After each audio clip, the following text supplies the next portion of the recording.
യേശുവിൽ ഏറ്റവും പ്രിയപ്പെട്ടവരെ, വളരെ സന്തോഷത്തോടെ, പ്രാർത്ഥനയോടെ, വിശ്വാസത്തോടെ നല്ലൊരു ദിവസം നിങ്ങൾക്ക് ആശംസിക്കുവാണ്. ഒത്തിരി സ്വപ്നങ്ങളോടെ, പ്രതീക്ഷകളോടെ ഈ ദിവസം ആരംഭിക്കുവാണ്. പല കാര്യങ്ങളും ഈ ജീവിതത്തിൽ ഇന്നുണ്ട്. എല്ലാ കാര്യവും ഭംഗിയാകണം. ഓരോ സ്റ്റെപ്പും അനുഗ്രഹമാകണം. ഓരോ തീരുമാനവും അനുഗ്രഹമാകണം. ദൈവത്തിൻ്റെ വലിയൊരു ഇടപെടൽ ഇന്ന് ജീവിതത്തിൽ ഉണ്ടാകണം.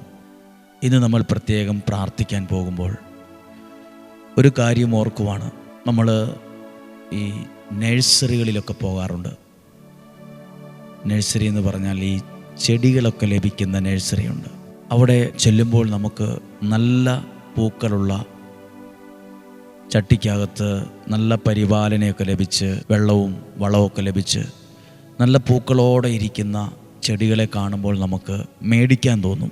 നമ്മളതൊക്കെ സന്തോഷത്തോടെ പൈസ കൊടുത്ത് മേടിക്കും. ഇനി നമ്മൾ വേണം അതിന് വേണ്ടതൊക്കെ കൊടുക്കാൻ. ഇല്ലേലോ ആ കണ്ട സൗന്ദര്യവും ആ പച്ചപ്പും കുറച്ച് ദിവസം കൊണ്ട് എല്ലാം നഷ്ടപ്പെട്ട് വാടി അതിൻ്റെ എല്ലാ ഗുണവും പോവും. നമ്മളതിനെ വീട്ടിൽ കൊണ്ടുവന്നാൽ വെള്ളവും വളവും പരിചരണവും എല്ലാം വേണ്ട പോലെ കൊടുക്കണം. ഇല്ലെങ്കിൽ അത് വാടിപ്പോകും, കരിഞ്ഞു പോകും, ഒന്നിനും പറ്റാതായി മാറും. എന്തിനാ ഇത് പറഞ്ഞെന്നറിയാമോ? നമ്മുടെ ജീവിതത്തിലേക്ക് നമ്മൾ കൂട്ടിക്കൊണ്ടുവന്ന മനുഷ്യർക്കും ഇതെല്ലാം ആവശ്യമാണ്. ചിലരെയൊക്കെ ഇഷ്ടപ്പെട്ട്, ചിലരെയൊക്കെ നമ്മളും ജീവിതത്തിലേക്ക് കൂടെ കൂട്ടിയിട്ടുണ്ട്. ഭാര്യയായും ഭർത്താവായും സഹോദരനായും സഹോദരിയായും ഫ്രണ്ട്സായും, ഇല്ലേ, മിത്രങ്ങളായും ഒക്കെ നമ്മളും പലരെയും ജീവിതത്തിൽ കൂടെ കൂട്ടിയിട്ടുണ്ട്. അവരൊന്നും ജീവിതത്തിൽ പിണങ്ങിപ്പോകല്ലേ എന്നൊക്കെ ആഗ്രഹിച്ച് സ്വന്തമാക്കിയ കുറേ ആൾക്കാരുണ്ട്. നഴ്സറിയിൽ നിന്ന് നല്ല പൂക്കളെ കണ്ട്, നല്ല ഭംഗി കണ്ട് മേടിച്ചുകൊണ്ട് വരുന്ന ചെടികൾ പോലെ തന്നെയാണ്. മേടിച്ചുകൊണ്ട് വന്നാൽ പോരാ, കൂടെ കൂട്ടിയാൽ പോരാ. കൂടെ കൂട്ടിയ മനുഷ്യർ വാടിപ്പോയില്ല എന്ന് ഉറപ്പുവരുത്തണം. അതിന് നമ്മൾ കൊടുക്കേണ്ട വെള്ളവും വളവും പരിചരണമുണ്ട്. നല്ല വാക്ക്, സന്തോഷം, സമാധാനം, സ്വസ്ഥത, മനസ്സിലാക്കണം, ക്ഷേമം അന്വേഷിക്കണം, പരസ്പരം പ്രോത്സാഹിപ്പിക്കണം, പരസ്പരം പ്രാർത്ഥിക്കണം. എന്നാലേ നമ്മളും കൊടുക്കേണ്ടതൊക്കെ കൊടുത്താലേ നമ്മുടെ കൂടെ കൂടിയ മനുഷ്യരും നമ്മുടെ ഒപ്പം നിൽക്കുന്ന മനുഷ്യരും വാടിപ്പോകാതിരിക്കുകയുള്ളൂ. ഇങ്ങനെ ഒരു പ്രാർത്ഥനയോടെ തീരുമാനമെടുത്തേ നമ്മുടെ കൂടെ നിൽക്കുന്ന ആരും നമ്മൾ കാരണം വാടിപ്പോകാൻ, കരിഞ്ഞു പോകാൻ, തകർന്നു പോകാൻ ഇടയാകരുത്. നമ്മൾ കാരണം ഒരു മനുഷ്യരും വാടിപ്പോകരുത്. പ്രാർത്ഥിക്കുന്ന നമ്മൾ കാരണം, വചനം കേൾക്കുന്ന നമ്മൾ കാരണം ഒരാളും വാടിപ്പോകാൻ ഇടയാകരുത്. പ്രാർത്ഥനയോടെ ഈ വചനം നമുക്ക് കേൾക്കാൻ പോവുകയാണ്. ഞാനിങ്ങനെയാണ് ആ വചനം പറയുന്നത്. വേദനയുള്ള, മനസ്സിനകത്ത് വേദനയുള്ള ഒരു മനുഷ്യൻ്റെ പ്രാർത്ഥന ദൈവസന്നിധിയിൽ ഭയങ്കര ശക്തമാണ്. വേദനയുള്ളവൻ്റെ പ്രാർത്ഥന ദൈവസന്നിധി ശക്തമാണ്. കാരണം മറ്റാർക്കും കിട്ടാത്തൊരു പരിഗണന ദൈവം അവന് കൊടുക്കും. മറ്റാർക്കും കൊടുക്കാത്തൊരു പരിഗണന ദൈവം അവന് കൊടുക്കും. ബൈബിളിൽ എഴുതിയിട്ടുണ്ട്, ഹൃദയം നുറുങ്ങിയവർക്ക് ദൈവം സമീപസ്ഥനാണ്, മനമുരുകിയവരെ അവിടുന്ന് രക്ഷിക്കുന്നു. മനസ്സ് വേദനിക്കുന്നവരെ, മനസ്സിനകത്ത് സങ്കടമുള്ളവൻ്റെ പ്രാർത്ഥന ദൈവസന്നിധിയിൽ ഗൗരവമുള്ളതാണ്. മറ്റാരെക്കാളും, മറ്റാരുടെ പ്രാർത്ഥനയെക്കാളും അവൻ്റെ പ്രാർത്ഥനയ്ക്ക് ദൈവസന്നിധിയിൽ പ്രത്യേക പരിഗണനയുണ്ട്. പ്രത്യേക പരിഗണന. മനസ്സുവേദനയോടെയാണോ എന്ന് വചനം കേൾക്കുന്നേ? ഇന്ന് നിങ്ങളുടെ പ്രാർത്ഥനയ്ക്ക് ദൈവസന്നിധിയിൽ പ്രത്യേക പരിഗണനയുണ്ട്. ഇതെങ്ങനെയാണ് മനസ്സിലായത്? 1 സാമുവേലിൻ്റെ പുസ്തകം 1-ാം അധ്യായം, അവിടെ ഹന്നായെക്കുറിച്ച് എഴുതിയിട്ടുണ്ട്. 1-ാം അധ്യായം 10-ാമത്തെ വാക്യം. 1 സാമുവേൽ 1 അധ്യായം 10 വാക്യം. അവൾ കർത്താവിനോട് ഹൃദയം നൊന്ത് കരഞ്ഞു പ്രാർത്ഥിച്ചു. അവൾ കർത്താവിനോട് ഹൃദയം വേദനിച്ച് എങ്ങനെ പ്രാർത്ഥിച്ചു? കരഞ്ഞ് പ്രാർത്ഥിച്ചു. എന്നിട്ട് അതിന് ഉത്തരം എവിടെയാണ്? 27 വാക്യം. ഈ കുഞ്ഞിന് വേണ്ടിയാണ് ഞാൻ പ്രാർത്ഥിച്ചത്, എൻ്റെ പ്രാർത്ഥന കർത്താവ് കേട്ടു. ആകയാൽ ഞാൻ അവനെ കർത്താവിന് സമർപ്പിച്ചിരിക്കുന്നു. ജീവനാദം അവൻ കർത്താവിനുള്ളവനായിരിക്കും. അവർ കർത്താവിനെ ആരാധിച്ചു. ഒരു സ്ഥലത്ത് അവൾ കർത്താവിനോട് ഹൃദയം നൊന്ത് കരഞ്ഞ് പ്രാർത്ഥിച്ചു. ആ പ്രാർത്ഥന ദൈവം ഗൗരവമായിട്ടെടുത്തു. മനസ്സു വേദനിക്കുന്നവൻ്റെ പ്രാർത്ഥനയ്ക്ക് ദൈവസന്നിധിയിൽ ഭയങ്കര വിലയുണ്ട്, ഭയങ്കര ശക്തമാണ്. ലോകത്ത് ആർക്കും കിട്ടാത്തൊരു പരിഗണന ആ മനസ്സ് വേദനിച്ച് പ്രാർത്ഥിക്കുന്നവന് ദൈവം കൊടുക്കും, ദൈവം തമ്പുരാൻ കൊടുക്കും. അവൻ്റെ പ്രാർത്ഥനയ്ക്ക് മറുപടി കിട്ടും. പ്രിയപ്പെട്ടവരെ, അതുകൊണ്ടാണ് ഇങ്ങനെയുള്ള പ്രാർത്ഥന ഭയങ്കര ശക്തമാണെന്ന് പറയുന്നത്. ഹന്ന ഇവിടെ വലിയ കട്ടിയായൊരു പുസ്തകത്തിലെ മുഴുവൻ പ്രാർത്ഥനയൊന്നും ചൊല്ലിത്തീർത്തു എന്നല്ല, ഹൃദയം നൊന്ത് കരഞ്ഞു പ്രാർത്ഥിച്ചു. മനുഷ്യൻ്റെ മുമ്പിലല്ല, ദൈവത്തിൻ്റെ മുമ്പിൽ. ദൈവത്തിൻ്റെ മുമ്പിൽ കരഞ്ഞവനെ മനുഷ്യരുടെ മുമ്പിൽ കരയാൻ ഇടവരുത്തില്ല. ദൈവസന്നിധിയിൽ കരഞ്ഞവനെ മനുഷ്യൻ്റെ മുമ്പിൽ കരയാൻ ഇടവരുത്തിയല്ല. ഹന്ന ഇതിനു മുമ്പ് കരഞ്ഞത് ഭർത്താവിൻ്റെ മുമ്പിൽ, വീട്ടിലിരുന്നാണ് കരഞ്ഞത് ഭർത്താവിൻ്റെ മുമ്പിൽ. എന്നാൽ ആ ഹന്ന ഒരു ദിവസം ദൈവസന്നിധിയിൽ ദേവാലയത്തിൽ പോയി കരഞ്ഞു പ്രാർത്ഥിച്ചു. പിന്നീട് ബൈബിളിൽ എഴുതിയിട്ടുണ്ട്, 18 വാക്യത്തിൻ്റെ അവസാനം, അവളുടെ മുഖം പിന്നീട് മ്ലാനമായിട്ടില്ല. പിന്നീട് അവൾ ആരുടെ മുമ്പിലും കരയേണ്ടി വന്നിട്ടില്ല. പിന്നെ സന്തോഷമുള്ളൊരു മുഖം അവൾക്കുണ്ടായി. ദൈവം ആരോഗ്യമുള്ള ഒരു കുഞ്ഞിനെ കൊടുത്തപ്പോൾ ആരുടെ മുമ്പിലും കരയാൻ ഇടവന്നില്ല. പിന്നെ ഒരു സാക്ഷ്യത്തിൻ്റെ സന്തോഷമായിരുന്നു ആ മുഖത്തുണ്ടായിരുന്നത്.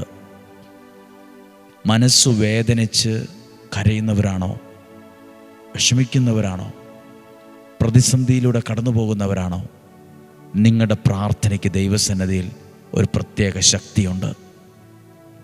മനസ്സ് വേദനിക്കുന്ന ഒരുപാട് പേരെന്നെ കേൾക്കുന്നുണ്ടെന്ന് എനിക്കറിയാം. സന്തോഷത്തിൻ്റെയും സമൃദ്ധിയുടെയും പട്ടുമെത്തയിലൊന്നും അല്ല പലരും ജീവിച്ചു പോകുന്നത്. നല്ല പ്രതിസന്ധിയുണ്ട്, കല്ലിലും ഉള്ളിലും ചവിട്ടി നടക്കുന്ന വേദനയുണ്ട്, നല്ല മനപ്രയാസമുണ്ട്. പുറമേ ചിരിക്കുമെങ്കിലും ഭയങ്കര പ്രയാസമുണ്ട് മനസ്സിൽ. ഒരു കല്ല് വെള്ളത്തിലേക്കിട്ടാൽ ആ കല്ല് വെള്ളത്തിൽ പൊങ്ങിക്കിടക്കത്തില്ല, അത് വെള്ളത്തെ കീറി മുറിച്ച് താഴോട്ട് പോകും. ഇതുപോലെ ചില പ്രശ്നങ്ങൾ കല്ല് വെള്ളത്തെ കീറി മുറിച്ച് അകത്തേക്ക് പോകുന്നത് പോലെ നമ്മുടെ മനസ്സിനെ കീറി മുറിക്കുന്ന ചില സങ്കടങ്ങൾ നമ്മുടെ ജീവിതത്തിൽ വന്ന് വീണിട്ടുണ്ട്. നമ്മളെ അത് കീറി മുറിക്കും, നമ്മുടെ ഭവനത്തെ അത് വല്ലാതെ കീറി മുറിക്കും. അത് ഓർക്കുമ്പോൾ ദുഃഖം അങ്ങ് വിട്ടുമാറുന്നില്ല, ദുഃഖം അങ്ങ് മാറുന്നില്ല. ചിരിച്ചും കളിച്ചുമൊക്കെ അങ്ങ് പോകുന്നു എന്ന് മാത്രം. ഉള്ളിൻ്റെ ഉള്ളിൽ തീരാ വേദനയാണ്. ഉള്ളിൻ്റെ ഉള്ളിൽ ഉള്ളു പൊള്ളിക്കുന്നൊരനുഭവമാണ്. ഉള്ളിൻ്റെ ഉള്ളിൽ കത്തിക്ക് മുറിച്ചൊരു വേദനയുണ്ട്. നമുക്കറിയാം, നമ്മുടെയൊക്കെ ശരീരത്തൊരു മുറിവുണ്ടെങ്കിൽ അറിയാതെ ആ ഭാഗം എവിടെയെങ്കിലും തട്ടിയാൽ ഭയങ്കര വേദനയാണ്, ഭയങ്കര വേദനയാണ്. സാധാരണ വേദനയുടെ ഇരട്ടി വേദനയാണ്. മുറിവുള്ളൊരു ഭാഗത്തെങ്ങാനും അറിയാതെ തട്ടിപ്പോയാൽ ഭയങ്കര വേദന, ചങ്കുലയ്ക്കുന്ന വേദനയാണ്. ഇതുപോലെയാ ചില പ്രയാസങ്ങൾ, അതുപോലെ ചില വേദനകളൊക്കെ നമ്മളെ ഭയങ്കരമായി അസ്വസ്ഥപ്പെടുത്തുന്നതാണ്. വേദനയുള്ള ഭാഗത്ത് ഒരു ഇടി വരുന്നത് പോലെ, ഒരു പരിക്ക് പറ്റുന്ന പോലെ, വീണ്ടും ഒരു ഇടി കിട്ടുന്നത് പോലെയാ ഓരോ സങ്കടങ്ങൾ പലർക്കും. ഇന്ന് പ്രാർത്ഥിക്കാൻ പോവാണ്. ദൈവമേ, അങ്ങയുടെ സാന്നിധ്യം ഞങ്ങളിൽ വർദ്ധിക്കണമേ, ഞങ്ങളെ അനുഗ്രഹിക്കണമേ. ദൈവസന്നിധിയിൽ കണ്ണുനീരോടെ കരഞ്ഞു പ്രാർത്ഥിച്ചതിന് അപ്പുറത്തൊരനുഗ്രഹം വെളിപ്പെട്ടു. പ്രാർത്ഥിക്കുന്നത് വെറുതെ ആകില്ല. ദൈവസന്നിധിയിൽ വേദനിക്കുന്നവൻ്റെ പ്രാർത്ഥന ശക്തമാണ്, ഗൗരവമാണ്. മറ്റാരേക്കാളും അവൻ്റെ പ്രാർത്ഥന ദൈവം പരിഗണിക്കും. അവൻ്റെ പ്രാർത്ഥന ആദ്യം കേൾക്കും. ആരുടെ പ്രാർത്ഥന ആദ്യം കേൾക്കുന്നത്? മനസ്സ് വേദനിച്ച് ദൈവത്തെ വിളിക്കുന്നവൻ്റെ പ്രാർത്ഥന ദൈവം രണ്ടാമതല്ല ഒന്നാമത് കേൾക്കും. ദൈവം അനുഗ്രഹിക്കട്ടെ. നല്ലൊരു ദിവസം നിങ്ങൾക്ക് ആശംസിച്ചുകൊണ്ട് ഈ വചനത്തിലൂടെ നിങ്ങളെ അനുഗ്രഹിച്ചു പ്രാർത്ഥിക്കുന്നു.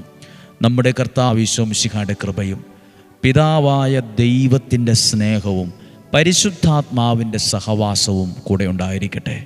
ആദ്യം കേട്ട കാര്യം മറക്കരുത്.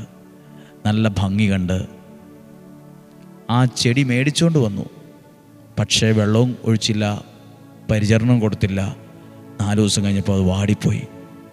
ജീവിതത്തിൽ വരുന്ന മനുഷ്യരും, ജീവിതത്തിൽ നിങ്ങൾ കൂട്ടിക്കൊണ്ടുവന്ന മനുഷ്യരും, ജീവിതത്തിലേക്ക് വരുന്ന അനുഗ്രഹത്തിൻ്റെ കാര്യവും അങ്ങനെയാണ്.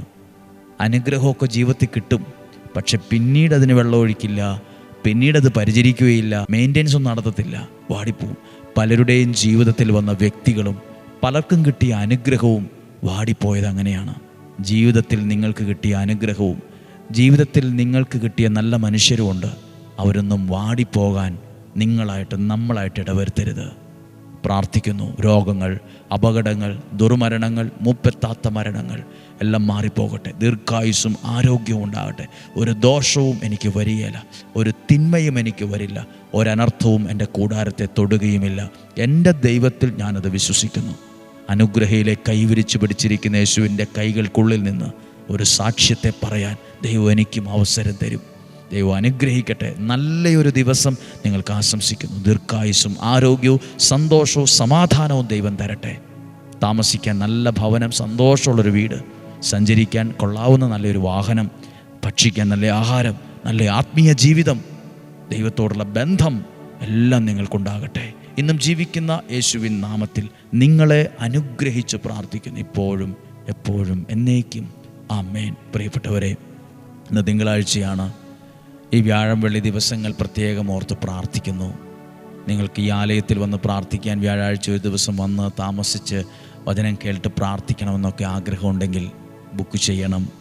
വ്യാഴാഴ്ച രാവിലെ 9:30 മണി മുതൽ തന്നെ ഇപ്പോൾ ധ്യാനം ആരംഭിക്കും. തികച്ചും സൗജന്യമാണ്. ഭക്ഷണവും താമസ സൗകര്യങ്ങളും തികച്ചും സൗജന്യമാണ്. ബുക്ക് ചെയ്ത ആളുകൾക്ക് മാത്രമാണ് വ്യാഴാഴ്ച കഴിയുക. വെള്ളിയാഴ്ച രാവിലെ 6 മണി മുതൽ ശുശ്രൂഷകൾ ആരംഭിക്കും. ഒരുപാട് ആളുകൾ വന്ന് പങ്കെടുക്കുന്നു, പ്രാർത്ഥിക്കുന്നു. നിങ്ങൾക്ക് ആർക്ക് വേണമെങ്കിലും വെള്ളിയാഴ്ചകളിൽ വന്ന് പ്രാർത്ഥിക്കാം. വ്യാഴാഴ്ച ഒരു ദിവസം താമസിച്ച് പ്രാർത്ഥിക്കണമെങ്കിൽ ബുക്ക് ചെയ്തിട്ട് വരിക. ദൈവം നിങ്ങളെ സമൃദ്ധമായിട്ട് അനുഗ്രഹിക്കട്ടെ. ഈ ശനിയാഴ്ച, ഇന്ന് തിങ്കളാഴ്ചയാണ്, ഈ വരുന്ന ശനിയാഴ്ച 2ാം ശനിയാഴ്ചയാണ്. വൈകുന്നേരം 7 മണിക്ക് സിസ്റ്റേഴ്സിനായിട്ട്, സമർപ്പിതരായ സിസ്റ്റേഴ്സിനായി അരമണിക്കൂർ പ്രാർത്ഥന, വചനവും പ്രാർത്ഥനയും ഒരുക്കുന്നുണ്ട്. നിങ്ങളുടെ പ്രിയപ്പെട്ടവരോ ബന്ധുമിത്രാദികളോ കുടുംബാംഗങ്ങളോ സഹോദരനോ സഹോദരിയോ മകളോ ഒക്കെയോ സിസ്റ്റേഴ്സായിട്ടുള്ള ആരെങ്കിലും നിങ്ങളുടെ കുടുംബത്തിലുണ്ടെങ്കിൽ ഈ വാർത്ത അറിയിക്കണം. നിങ്ങളുടെ അധികാരികളെ അറിയിക്കുക, സമൂഹത്തെ അറിയിക്കുക. പങ്കെടുക്കാൻ ആരെ നിർബന്ധിക്കുകയല്ല. ആഗ്രഹമുണ്ടെങ്കിൽ, ആ ഒരു കാര്യത്തിന് ആഗ്രഹമാണെങ്കിൽ ഈ 2ാം ശനിയാഴ്ച ഇന്ത്യൻ സമയം വൈകുന്നേരം 7 മണിക്ക് എല്ലാ സിസ്റ്റേഴ്സിനും വേണ്ടി ഒരു പ്രാർത്ഥന ഒരുക്കുന്നുണ്ട്.